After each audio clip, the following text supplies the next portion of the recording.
Rubén López había construido su imperio desde la nada, levantando cada ladrillo de su fortuna con las manos manchadas de sudor y los ojos clavados en un horizonte que prometía riqueza infinita. A los 45 años, era dueño de una cadena de hoteles de lujo que se extendía por toda la costa mediterránea, un hombre cuyo nombre susurraban con respeto en los círculos más exclusivos de Madrid. Su oficina en el último piso del edificio más alto de la ciudad era su trono, desde donde contemplaba un mundo que había conquistado a fuerza de ambición y determinación. Pero en el fondo de su corazón, había un vacío que todo el oro del mundo no podía llenar. Carmen había sido su compañera durante 15 años, la mujer que estuvo a su lado cuando aún vivían en un pequeño apartamento de 2 habitaciones y soñaban con un futuro mejor. Ella había creído en él cuando nadie más lo hacía. Había trabajado doble turno como enfermera para pagar las facturas mientras él invertía cada euro en su primer hotel. Carmen era la piedra angular de su vida, la luz que iluminaba sus días más oscuros y la voz de la razón cuando su ambición amenazaba con consumirlo por completo. Su rostro reflejaba la bondad genuina que solo pueden tener aquellas personas que han conocido la lucha y han elegido la compasión por encima de la amargura. Durante años, Rubén había contemplado aquel rostro cada mañana al despertar, encontrando en él la motivación para seguir adelante. Carmen no era una mujer de belleza deslumbrante según los estándares convencionales, pero tenía algo mucho más valioso: un alma noble que brillaba a través de sus ojos marrones y una sonrisa capaz de desarmar cualquier tormenta. Había envejecido con gracia. Las pequeñas arrugas alrededor de sus ojos contaban historias de risas compartidas y lágrimas consoladas. Su cabello castaño, ahora salpicado de hebras plateadas, enmarcaba un rostro que irradiaba sabiduría y ternura. Era el tipo de mujer que convertía una casa en un hogar, que recordaba el cumpleaños de cada empleado y que donaba en silencio a organizaciones benéficas. Pero el dinero, como un veneno sutil, había comenzado a cambiar la perspectiva de Rubén. Los eventos sociales se multiplicaron, las galas benéficas se convirtieron en su segundo hogar, y en cada uno de estos encuentros, se codearía con la élite de la sociedad española. Fue en una de estas veladas donde la conoció a ella, Valentina Morales, una modelo de 26 años cuya belleza era tan evidente como devastadora.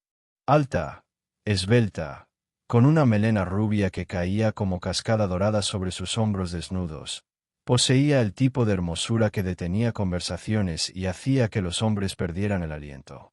Valentina se movía por los salones como si hubiera nacido para estar bajo los reflectores, cada paso calculado, cada sonrisa perfectamente ensayada. Sus ojos azules tenían la profundidad del océano y la frialdad del hielo, pero cuando los posaba sobre Rubén, parecían derretirse con una promesa de aventura y pasión que él había olvidado que existía. Llevaba vestidos que costaban más que el salario anual de muchas personas, y su piel siempre parecía bañada por una luz dorada que la hacía parecer más una diosa que una mujer mortal. La primera vez que intercambiaron palabras, Rubén sintió algo que no había experimentado en décadas: la electricidad pura de la atracción física mezclada con la emoción de lo prohibido. Valentina hablaba con una voz melodiosa, sus palabras cuidadosamente elegidas para halagar el ego masculino sin parecer demasiado obvia.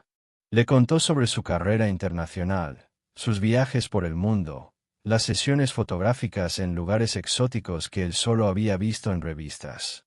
Era un mundo completamente diferente al suyo, un universo de glamour y superficialidad que ejercía sobre él una fascinación magnética.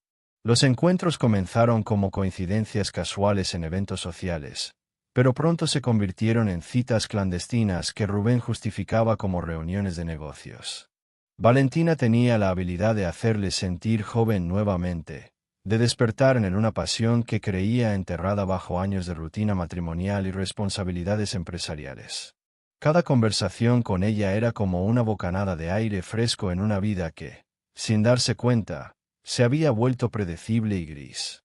La modelo sabía exactamente qué decir para alimentar su vanidad, cómo tocar su brazo en el momento preciso, cómo inclinar la cabeza para que su cabello rubio capturara la luz de manera perfecta.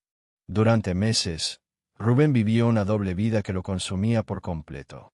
Por las mañanas desayunaba con Carmen, escuchando sus planes para renovar el jardín o sus preocupaciones sobre su madre anciana, sintiendo una punzada de culpa que rápidamente sofocaba con pensamientos sobre su próximo encuentro con Valentina. Carmen, con su intuición femenina, comenzó a notar los cambios, las llegadas tardías que se justificaban con reuniones interminables, los perfumes extraños que se adherían a sus camisas, la distancia emocional que crecía como un abismo entre ellos. Pero su confianza en el hombre con quien había compartido 15 años de vida era tan sólida que prefería atribuir estos cambios al estrés de trabajo. La confrontación llegó una noche de noviembre, cuando Carmen encontró un mensaje de texto en el teléfono de Rubén que había olvidado sobre la mesa de la cocina. Las palabras de Valentina, cargadas de insinuaciones y promesas íntimas, se clavaron en el corazón de Carmen como dagas envenenadas. Cuando Rubén regresó a casa, encontró a su esposa sentada en la penumbra del salón, con el teléfono entre las manos y lágrimas silenciosas corriendo por sus mejillas. El silencio que siguió fue más ensordecedor que cualquier grito, más doloroso que cualquier acusación. Rubén había imaginado este momento cientos de veces, había ensayado explicaciones y justificaciones, pero al ver el rostro destrozado de Carmen, todas las palabras se desvanecieron en su garganta. Ella no le hizo una escena dramática, no gritó ni rompió objetos. Simplemente le preguntó con una voz quebrada si la amaba, si todos esos años habían significado algo para él, si existía alguna posibilidad de que pudieran reconstruir lo que habían perdido. La vulnerabilidad en sus ojos era tan pura, tan genuina, que por un momento Rubén sintió que el mundo se tambaleaba bajo sus pies. Pero la imagen de Valentina, con su belleza deslumbrante y su promesa de una vida llena de emociones intensas, se impuso sobre la realidad. Con una frialdad que él mismo no reconocía, Rubén le dijo a Carmen que ya no la amaba, que había encontrado a alguien que lo hacía sentir vivo nuevamente, que quería el divorcio. Las palabras salieron de su boca como balas, cada una diseñada para crear la máxima herida, para hacer que la separación fuera tan dolorosa que no hubiera vuelta atrás. Vio cómo el rostro de Carmen se desplomaba, cómo sus esperanzas se hacían pedazos, pero se obligó a mantenerse firme en su decisión. El proceso de divorcio fue una agonía que duró 6 meses. Carmen, fiel a su naturaleza noble, no luchó por la mitad de la fortuna que legalmente le correspondía. Solo pidió la casa donde habían vivido sus primeros años de matrimonio, y una cantidad modesta que le permitiera vivir con dignidad. Rubén, consumido por la culpa pero cegado por su obsesión con Valentina, firmó los papeles sin mirar atrás. El día que Carmen recogió sus pertenencias, él se aseguró de no estar presente, incapaz de enfrentar la realidad de lo que había destruido. Valentina celebró la libertad de Rubén con una pasión que parecía genuina, pero que tenía la precisión calculada de una actuación perfecta. Le prometió amor eterno, aventuras en paraísos tropicales, una vida llena de glamour y sofisticación. Rubén, ebrio de deseo y cegado por la euforia de haber conquistado a la mujer más hermosa que había conocido, le propuso matrimonio solo 3 meses después del divorcio. La respuesta de Valentina fue un sí teatral, acompañado de lágrimas de alegría que brillaban como diamantes bajo las luces del restaurante más exclusivo de Madrid. La boda de Rubén y Valentina fue el evento social del año, una exhibición de lujo y ostentación que ocupó las páginas de todas las revistas del corazón. Se celebró en un castillo del siglo XVI en las afueras de Toledo, con más de 300 invitados que incluían empresarios, políticos, actores y modelos internacionales.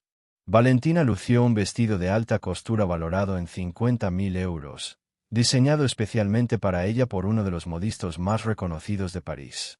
El banquete costó más que lo que muchas familias españolas ganarían en toda una década, pero para Rubén no había precio demasiado alto para demostrar al mundo que había conquistado a la mujer perfecta. Durante la ceremonia, mientras intercambiaban votos bajo un arco de flores blancas que había costado una fortuna, Rubén sintió una punzada extraña en el pecho. Por un instante fugaz, recordó su boda con Carmen en una pequeña iglesia de pueblo, donde ella había llorado de emoción genuina y él había sentido que podía conquistar el mundo con su amor como combustible. Pero rápidamente apartó ese pensamiento, concentrándose en la sonrisa deslumbrante de Valentina y en los flashes de las cámaras que inmortalizaban su momento de triunfo. Los invitados brindaron por su felicidad, pero más de uno murmuró en voz baja sobre la rapidez del romance y la diferencia de edad entre los novios. La luna de miel fue planeada como una fantasía hecha realidad. 2 semanas en las Maldivas, en un resort privado donde cada villa tenía su propia playa y el servicio era tan discreto que parecía invisible. Rubén había alquilado la suite presidencial, un palacio flotante sobre aguas turquesas que costaba más por noche que el salario mensual de sus empleados. Valentina se movía por aquel paraíso tropical como si hubiera nacido para él, posando constantemente para fotografías que luego compartía en sus redes sociales, donde ya tenía más de 2 millones de seguidores que comentaban cada imagen con adoración y envidia. Los primeros días de la luna de miel transcurrieron como un sueño hedonista. Desayunos servidos en la cama mientras contemplaban el amanecer sobre el océano Índico, masajes en pareja bajo palmeras mecidas por la brisa tropical, cenas íntimas bajo las estrellas donde cada plato era una obra de arte culinario. Valentina era la compañera perfecta para este tipo de vida, siempre hermosa, siempre disponible para el placer, siempre dispuesta a vivir cada experiencia al máximo. Sus conversaciones eran ligeras pero entretenidas, llenas de anécdotas sobre sesiones fotográficas exóticas y encuentros con celebrities internacionales. Sin embargo, Rubén comenzó a notar pequeños detalles que le generaban una inquietud sutil pero persistente. Valentina parecía más interesada en documentar cada momento para sus redes sociales que en vivirlo realmente. Sus expresiones de amor, aunque apasionadas, tenían una calidad ensayada que le recordaba a las actuaciones que había visto en películas románticas. Cuando creía que él no la observaba, detectaba en sus ojos una frialdad calculadora que desaparecía instantáneamente en cuanto se daba cuenta de que estaba siendo observada. Pero se convenció a sí mismo de que eran imaginaciones suyas, producto de los nervios propios de un hombre recién casado que había esperado demasiado tiempo para encontrar la felicidad. La rutina paradisíaca se quebró bruscamente la mañana del 10º día de luna de miel. Rubén había salido temprano para una sesión de pesca deportiva, una actividad que Valentina había rechazado con el argumento de que el sol matutino era demasiado fuerte para su piel. Al regresar al mediodía, esperando encontrar a su flamante esposa tomando el sol junto a la piscina infinita, se topó con una escena que congeló la sangre en sus venas. Valentina estaba recostada en una hamaca, pero no sola.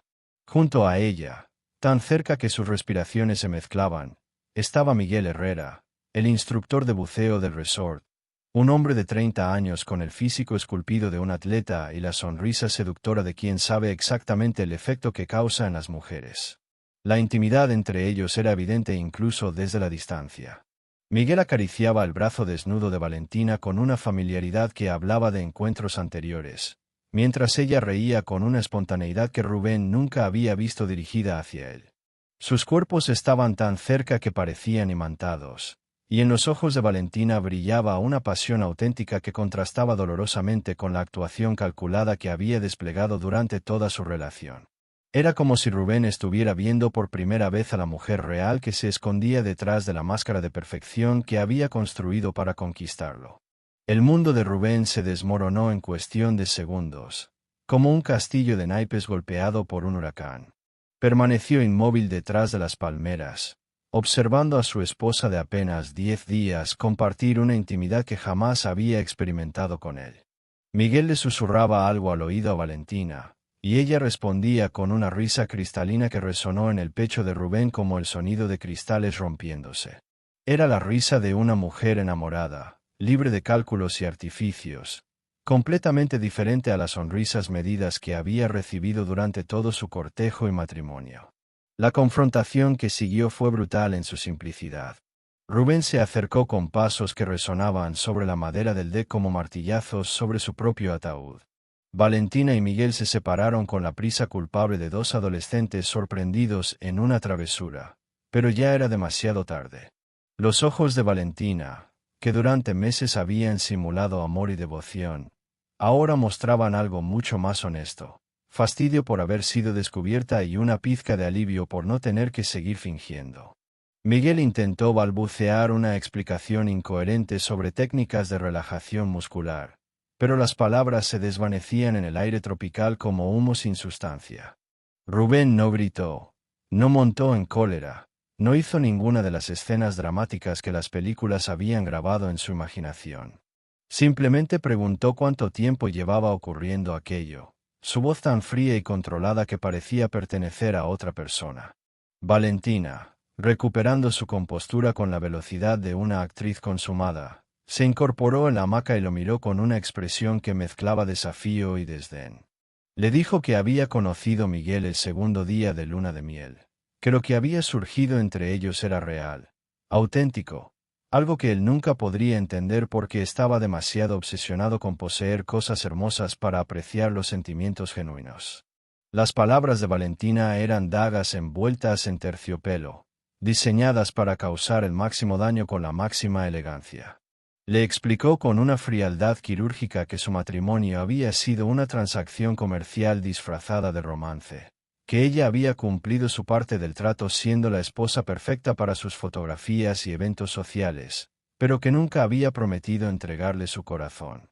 Rubén escuchaba cada palabra sintiendo cómo su mundo se desintegraba, como todo lo que había creído sobre su nueva vida se revelaba como una ilusión construida sobre cimientos de arena. Miguel, sintiéndose incómodo en aquella escena matrimonial, murmuró algo sobre regresar a sus obligaciones laborales y se alejó con pasos rápidos, dejando a la pareja enfrentada bajo el sol implacable del mediodía tropical. Valentina no mostró la menor intención de seguirlo, pero tampoco hizo ningún gesto conciliatorio hacia Rubén. Simplemente permaneció allí, hermosa e inalcanzable como una estatua de mármol, esperando a que él tomara la siguiente decisión. Sus ojos azules reflejaban la misma frialdad que había mostrado en su primera conversación, solo que ahora Rubén tenía la experiencia suficiente para reconocerla. La conversación que siguió fue un ejercicio de crueldad refinada. Valentina le reveló que jamás había estado enamorada de él, que desde el primer encuentro había visto en Rubén exactamente lo que él había visto en ella: una oportunidad. Él había buscado una mujer hermosa que elevara su estatus social y alimentara su ego, mientras que ella había buscado un hombre rico que le proporcionara seguridad económica y acceso a círculos exclusivos.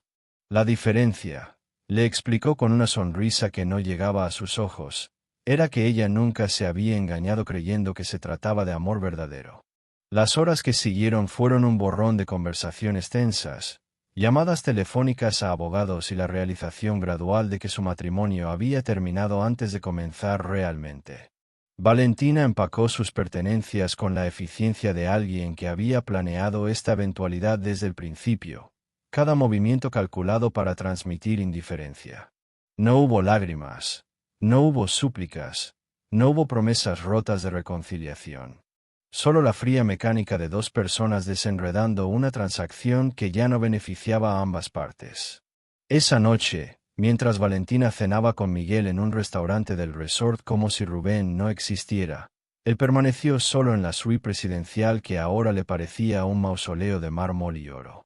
El silencio era ensordecedor, roto únicamente por el susurro de las olas contra la playa privada que ya no tenía sentido poseer.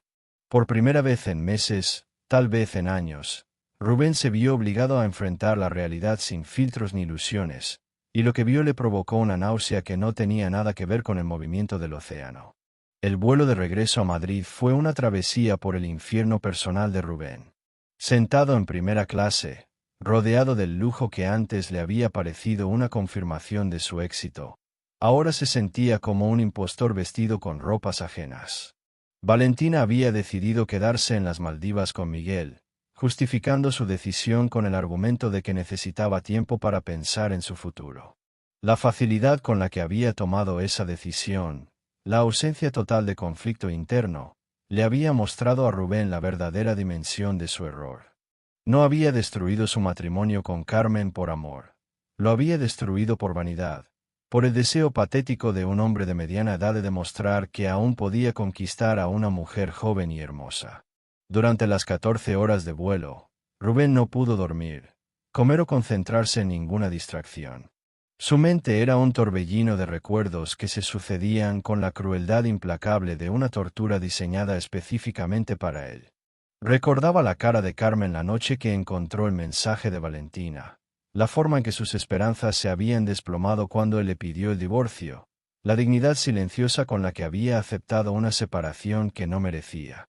Recordaba también los 15 años de matrimonio que había desechado como si fueran basura, las pequeñas alegrías cotidianas que había cambiado por la promesa vacía de una pasión que nunca había existido realmente.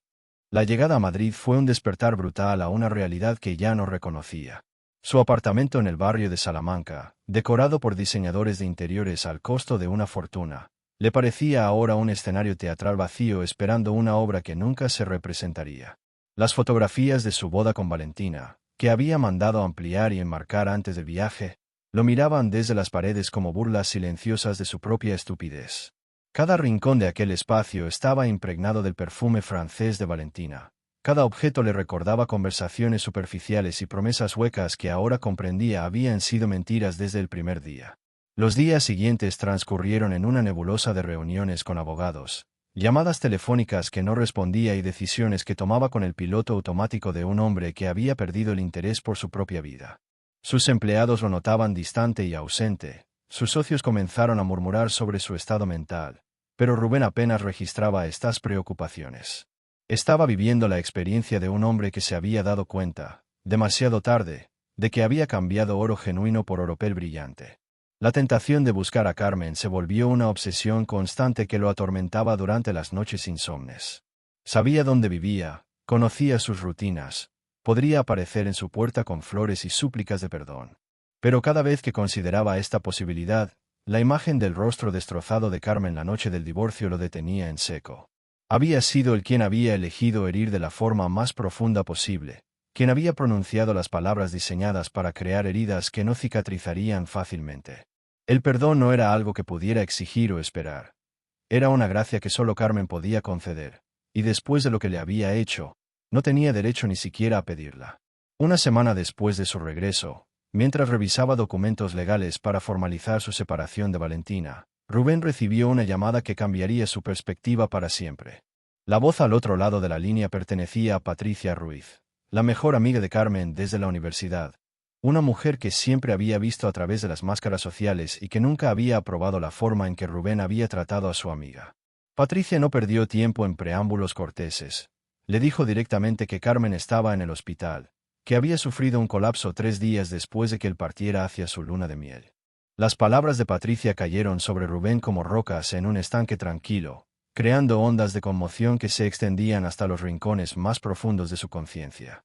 Carmen había estado ocultando algo durante los últimos meses de su matrimonio, algo que había descubierto poco después de que él le pidiera el divorcio, pero que había decidido no revelar para no influir en su decisión. Patricia le explicó con una mezcla de ira contenida y dolor genuino que Carmen había estado luchando contra un cáncer de mama en etapas tempranas, que había comenzado el tratamiento en silencio mientras él vivía su romance clandestino con Valentina. La revelación golpeó a Rubén con la fuerza de un tsunami emocional que arrasó con todos sus mecanismos de defensa.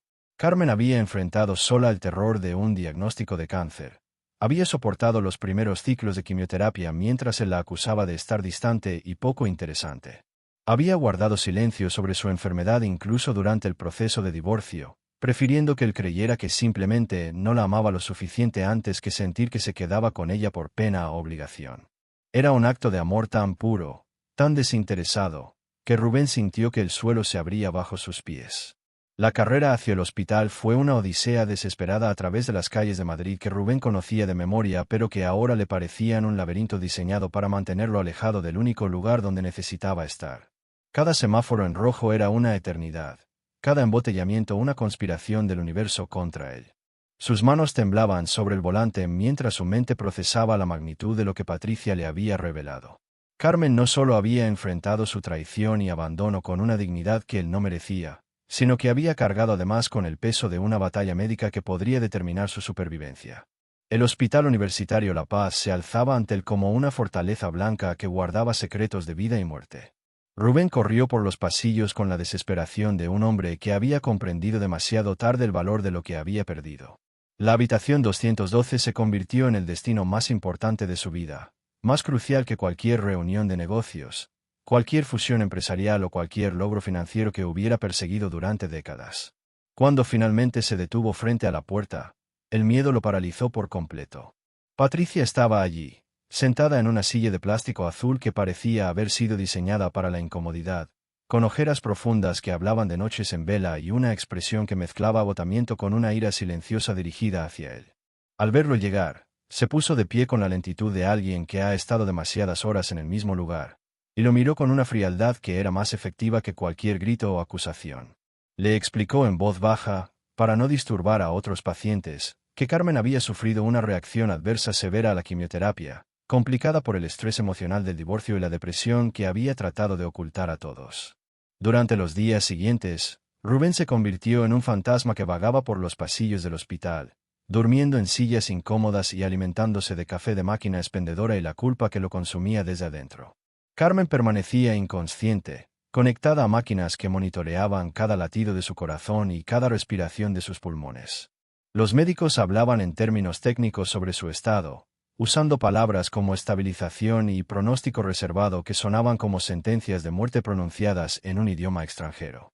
En esos días de vigilia interminable, Rubén tuvo tiempo de reflexionar sobre cada decisión que había tomado durante los últimos años. Recordaba ahora los pequeños signos que había ignorado, las veces que Carmen se había tocado el pecho con una expresión preocupada, las citas médicas que había cancelado para acompañarlo a eventos sociales, los momentos de cansancio inexplicable que le había atribuido al envejecimiento natural. Había estado tan obsesionado con su propia insatisfacción, tan cegado por la atracción hacia Valentina, que había fallado completamente en ver el sufrimiento silencioso de la mujer que más lo había amado en el mundo. Patricia se convirtió en su confesor no deseado durante esas largas horas de espera. Con una honestidad brutal que él necesitaba escuchar, le contó cómo Carmen había llorado en sus brazos la noche que él le pidió el divorcio, no solo por la pérdida de su matrimonio, sino por la certeza de que tendría que enfrentar su batalla contra el cáncer completamente sola.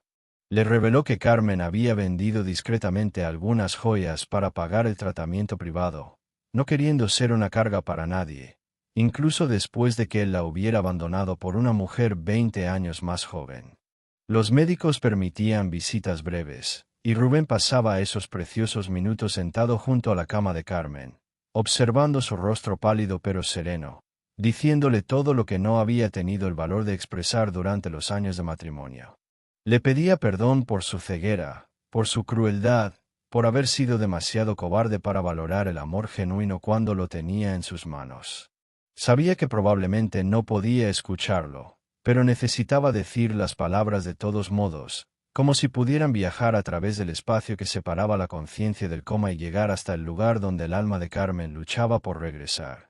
El cuarto día de vigilia, cuando Rubén había comenzado a aceptar la posibilidad de que Carmen pudiera no despertar nunca, sucedió el milagro que había estado esperando sin atreverse a confesárselo a sí mismo. Una enfermera corrió hacia él por el pasillo con noticias que hicieron que su corazón se detuviera por un momento. Carmen había abierto los ojos y preguntado por él. Patricia, que había presenciado el momento, le contó más tarde que las primeras palabras de Carmen al despertar habían sido su nombre, pronunciado con una voz ronca pero llena de una ternura que él no merecía. El reencuentro con Carmen despierta fue el momento más difícil y hermoso de la vida de Rubén. Cuando entró en la habitación y vio sus ojos marrones abiertos, brillando con una mezcla de debilidad física y fuerza espiritual que lo desarmaría por completo, sintió que el aire abandonaba sus pulmones como si hubiera recibido un golpe en el pecho. Carmen sonrió con esa misma expresión de bondad infinita que había iluminado sus primeros años juntos, pero ahora había algo más en su mirada. Una sabiduría profunda que solo pueden tener aquellas personas que han caminado por el valle de sombra de muerte y han encontrado razones para seguir viviendo. Rubén se acercó a la cama con pasos temblorosos, como un penitente aproximándose a un altar sagrado. Quería tocar su mano, asegurarse de que realmente estaba despierta, pero no se atrevía a presumir que tenía derecho a cualquier tipo de contacto físico después de todo lo que había hecho. Carmen resolvió su dilema extendiendo su mano pálida hacia él. Un gesto tan simple pero tan cargado de significado que Rubén sintió que las lágrimas que había estado conteniendo durante días finalmente comenzaban a rodar por sus mejillas sin ningún pudor. Las primeras palabras de Carmen fueron una disculpa por haberle causado preocupación. Una reacción tan típicamente suya que Rubén sintió una mezcla de ternura y desesperación. Le dijo que había sabido durante meses sobre su enfermedad, pero que había decidido no contárselo porque no quería que su decisión sobre el divorcio estuviera influenciada por la lástima. Había preferido que él creyera que simplemente no la amaba lo suficiente antes que sentir que permanecía a su lado por obligación moral. Le explicó con una voz que se hacía más fuerte con cada palabra, un regalo que había querido darle: la libertad de elegir su propia felicidad sin cargas adicionales. Rubén intentó hablar, intentó explicar todo lo que había descubierto sobre sí mismo durante esos días terribles, pero Carmen levantó su mano débilmente para silenciarlo. Con una claridad que contrastaba dolorosamente con su fragilidad física, le dijo que ya sabía todo lo que necesitaba saber. Patricia le había contado sobre Valentina, sobre la luna de miel desastrosa, sobre su regreso solitario a Madrid. No había reproche en su voz, no había amargura ni deseo de venganza. Solo una comprensión profunda de la naturaleza humana y sus debilidades que hacía que Rubén se sintiera aún más pequeño y miserable. Durante las semanas siguientes, mientras Carmen se recuperaba lentamente de su crisis médica, Rubén vivió una transformación que no habría creído posible. Pasaba cada momento libre en el hospital, no como el esposo que tenía derecho a estar allí, sino como un amigo que había sido graciosamente perdonado por traiciones imperdonables. Observaba cómo Carmen enfrentaba cada día de su tratamiento con una fortaleza que lo humillaba, cómo encontraba razones para sonreír incluso cuando la quimioterapia la dejaba exhausta y nauseosa, cómo consolaba a otros pacientes que estaban en situaciones similares o peores. Carmen nunca le pidió que regresara a su vida, nunca insinuó que su presencia constante significara una segunda oportunidad para su matrimonio. Simplemente aceptaba su compañía con la misma gracia con la que había aceptado todo lo demás, permitiéndole ser testigo de su batalla contra el cáncer sin exigir nada a cambio. Rubén comprendió gradualmente que este era su castigo y su regalo al mismo tiempo: poder ver de cerca la clase de persona extraordinaria que había desechado por una ilusión superficial. Los meses pasaron, y milagrosamente, el tratamiento de Carmen comenzó a mostrar resultados positivos. Los médicos hablaban de remisión, de pronósticos optimistas, de la posibilidad de una vida normal. Para entonces, Rubén había reestructurado completamente su existencia alrededor de los horarios médicos de Carmen. Había aprendido los nombres de todas las enfermeras, conocía de memoria los efectos secundarios de cada medicamento. Había vendido el apartamento donde había vivido con Valentina, había simplificado su vida a lo esencial, había redescubierto el valor de los pequeños momentos de conexión humana genuina. El día que Carmen recibió el alta médica con un pronóstico de recuperación completa, Rubén le pidió permiso para acompañarla a casa. No a la casa que habían compartido como matrimonio, que ahora pertenecía legalmente a ella, sino simplemente para asegurarse de que llegara bien. Carmen aceptó, y durante el trayecto en silencio, Rubén comprendió que había recibido algo mucho más valioso que una segunda oportunidad. Había recibido la oportunidad de convertirse en el hombre que siempre debería haber sido. No sabía si Carmen podría perdonarlo algún día lo suficiente como para darle otra oportunidad, pero había aprendido que el amor verdadero no se trata de poseer o conquistar, sino de servir y proteger, incluso desde la distancia. Y por primera vez en años, Rubén López se sintió genuinamente rico, no por el dinero en sus cuentas bancarias, sino por la oportunidad de amar a alguien más de lo que se amaba a sí mismo.